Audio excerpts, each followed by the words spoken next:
Christian leadership. Reading chapter 1. Learning to be an example of the believers.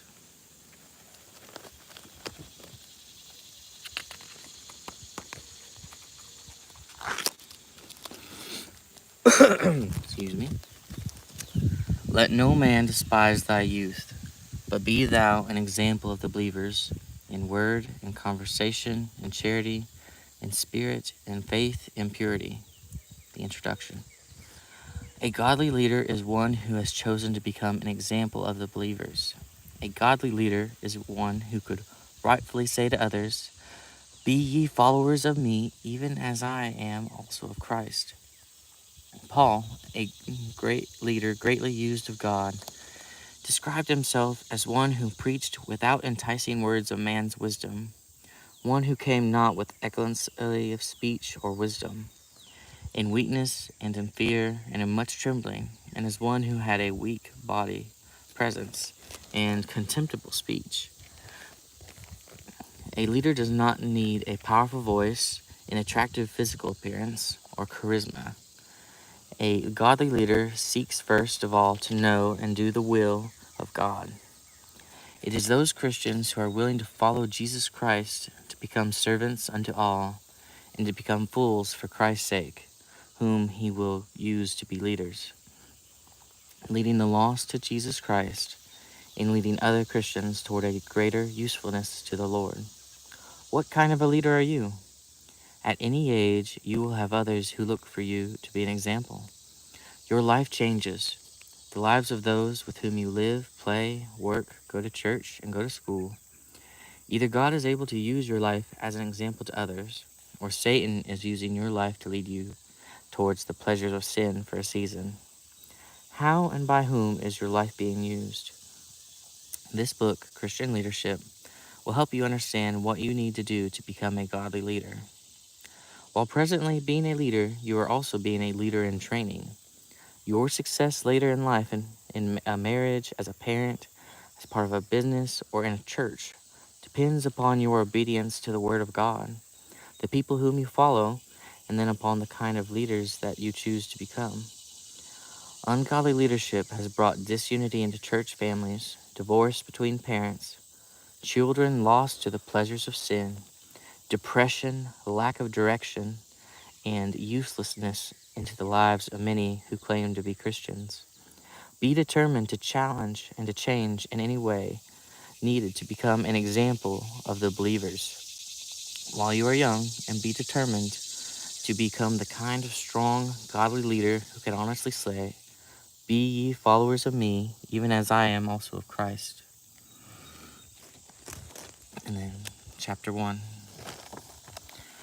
As a leader is a person who is followed by someone else. Using this definition, every person is a leader, although some have been given a greater position of authority over others. When and where does this leadership take place? Student exercise 1 of 1. Christian leadership is provided to be one who directs through words, facial expressions, or by the actions that are meant to be followed. Words include direct commands or suggestions. Let's go, and, or I don't think we should, or why don't we? Facial expressions that approve or disapprove of what another person is doing. Actions are initiated and are often meant to be followed by another person. One who yields to temptation wants others to join in his sin, and one who desires to do right will by word and example lead others to do likewise. Other than perhaps a strict dictator, one person does not lead in a relationship at all times. For each of the following situations, give examples, not necessarily real situations, but leadership through words, attitudes, and actions, which leadership is constantly being shown. Friends follow the advice given and the example shown by each other. Friends compromise beliefs for each other, struggling for influence over each other. They encourage each other to sin or in what is right, either agree or end the friendship. Amos 3:3. Younger children often look to older children to learn how to behave. A 6-year-old learns how to be a 7-year-old from another child, and a younger child watches teenagers and mimics their behavior, etc. Peers and those in your age group are, but not necessarily friends, have a strong influence on each other, as differences cause agreements that may bring persecution that is often avoided by agreeing with others and following their ways. Amos 3:3. Satan sets forth peers in the world to be examples through the medium of television. Satan uses television to corrupt the youth. It can be used for good, but also for bad. Then, brothers and sisters provide leadership in activities, attitudes, behavior, and speech. Personalities differ. One may try to rule the roost, and another may impulsively lead into mischief. Another may keep arguments stirred up, and another may be the family peacemaker. But all of these influence each other.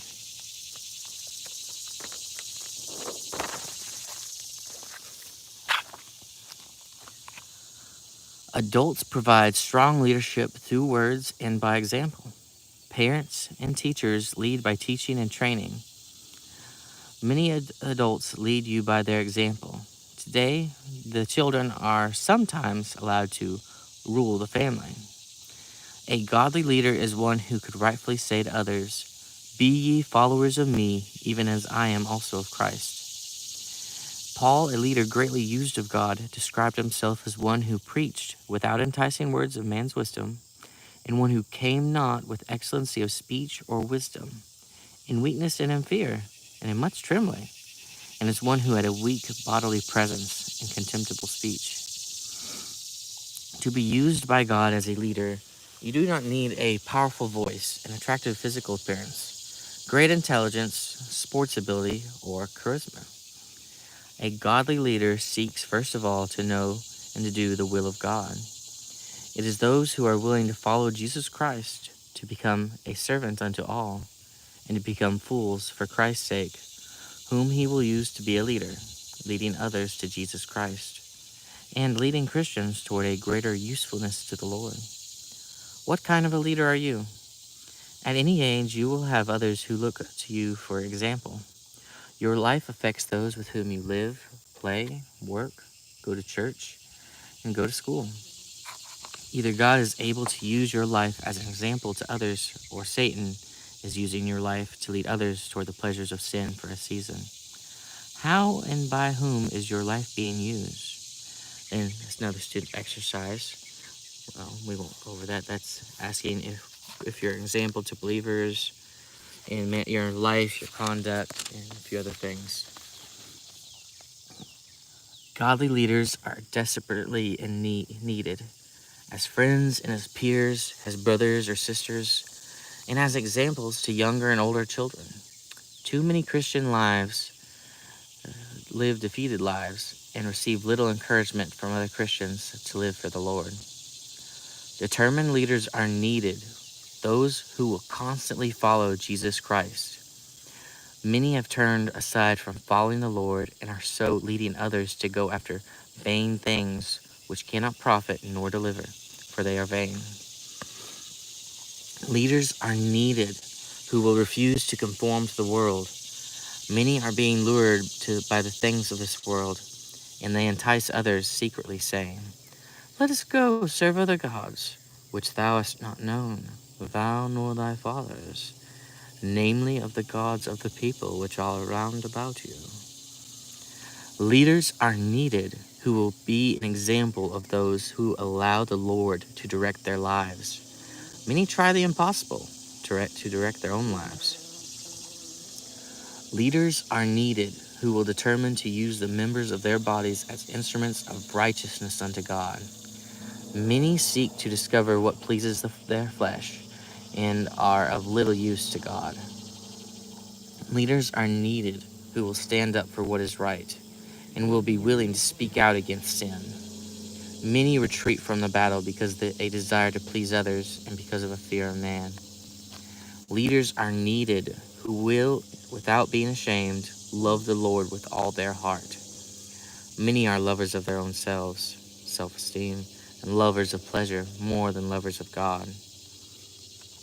Leaders are needed who refuse to treat Christianity as a game. Many act spiritually when they enter the church, Christian school, or the home. With their mouth they show much love, but with their heart goeth after covetousness. Leaders are needed who have a sincere burden for the souls who are lost and on their way to a burning hell.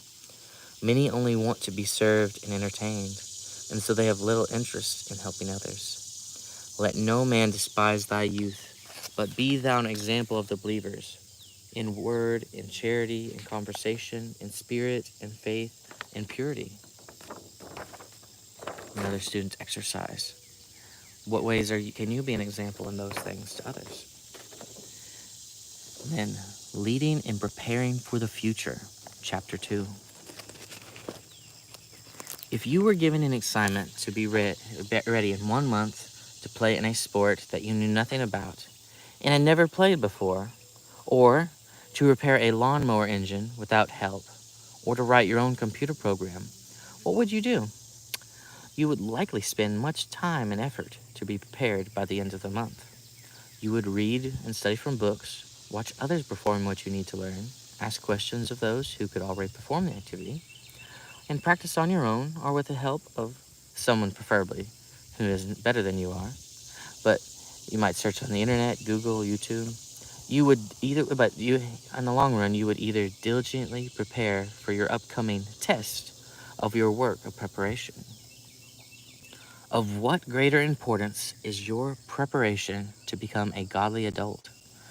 Approximately 18 years of preparation may seem like a long time. If you were given 18 years to learn to repair a lawnmower engine, you would likely forget about it until the testing time approaches.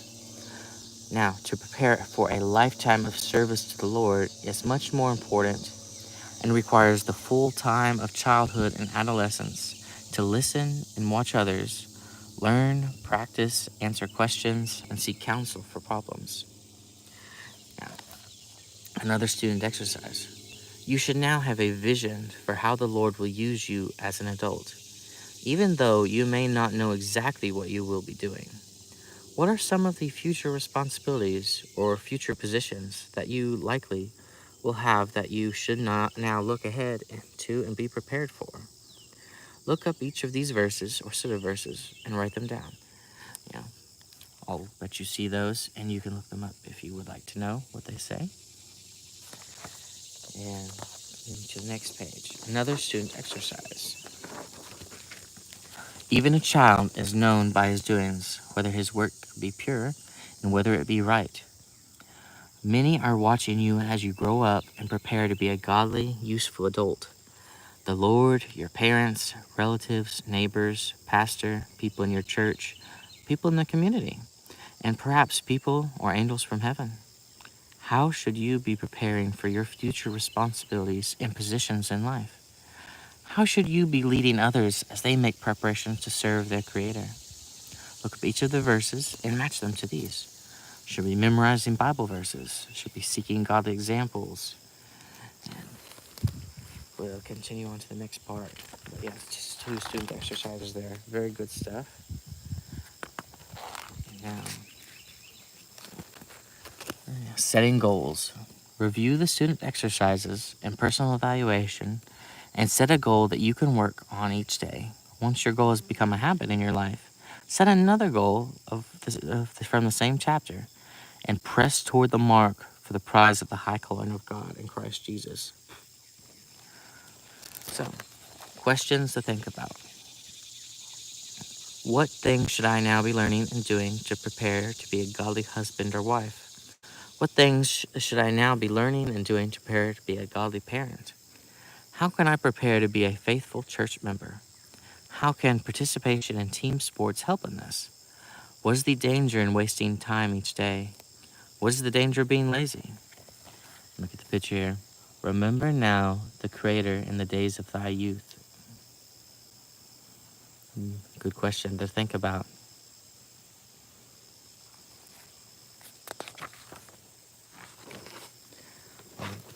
Next is chapter 3. In lowliness of mind, let each esteem other better than themselves. Leading and being unselfish. The selfish person places his own needs before those of others, whether those needs are for comfort, popularity, security, his own time, money, or things. A godly leader must seek to serve by always seeking to unselfishly help other people, family, teachers, friends, saved people, and unsaved people. As a young person, you should practice doing this often with those whom you know, so that you will learn to have a habit of unselfishness that you will show to strangers later in life. An unselfish person is willing to quickly do whatever is needed, which may not always be what another person wants, to help another person without considering the cost and without considering his own feelings or desires. Unselfishness is not shown in word only, but is constantly seen in a person's life as he seeks ways to help others during each day. Then it goes through some verses to ask you of ways that you can help yourself and to become a better servant and help others. Now, setting goals. Put a check beside those that you can say as a promise to the Lord. Now, I will offer to help at least one person every day. Can I help you? What do you need some help with? Fill in the blank. Is there something that you would like me to do? Or silently pitching in to help someone? That could be approaching someone working and just, helping them do the project without even having to be asked. I will be friendly and help those who do not like me. I will be willing to help those without thinking of the cost to myself, embarrassment due to shyness, criticism from others, or some other difficulty, real or imagined. I will ask or think of things that a younger child has so I can help him or her. I will seek ways to be unselfishly friendly and helpful to, everyone you meet so that I can lead them to Jesus Christ. I will not let pride keep me from being a help to other people. Questions to think about. How will my own needs be met if I'm always thinking about ways to help others? Selfishness has its own pleasures. How can I break a habit of thinking only of myself or my own problems, needs, desires, and plans? Number 3, as I get older, shouldn't my own safety be more important than taking a risk in helping someone who is sick or possibly dangerous? What is the seriousness of being self-centered? How will this lead others in the wrong direction? How can a leader help through listening? What things should a leader be unwilling to listen to from other people? One of those is gossip. Number 6, as a teenager helping someone of the opposite sex, how can I keep my intentions clear and proper? How can I, number 7, I can't help everyone who has a need. How can I recognize who the Lord wants me to help? Number 8, what things can I do for those who hate me? And number 9, how can I lead unselfishly with those who are younger than I am? And it has a little cartoon here. A new ministry, Sam. There's so many churches around here, but nobody seems to care for the likes of us. So, questions to think about. Then, the chapter 4 is about leading and speaking about the Lord. And that'll be enough for now. Thank you for tuning in to this live stream about Christian leadership, a great book by Gary Maldiner, who was a Christian school teacher for many, many years. Great resource. If you like this, you can, I'll probably have a link somewhere if you wanted to get this. But I hope you like this, and thank you for tuning in.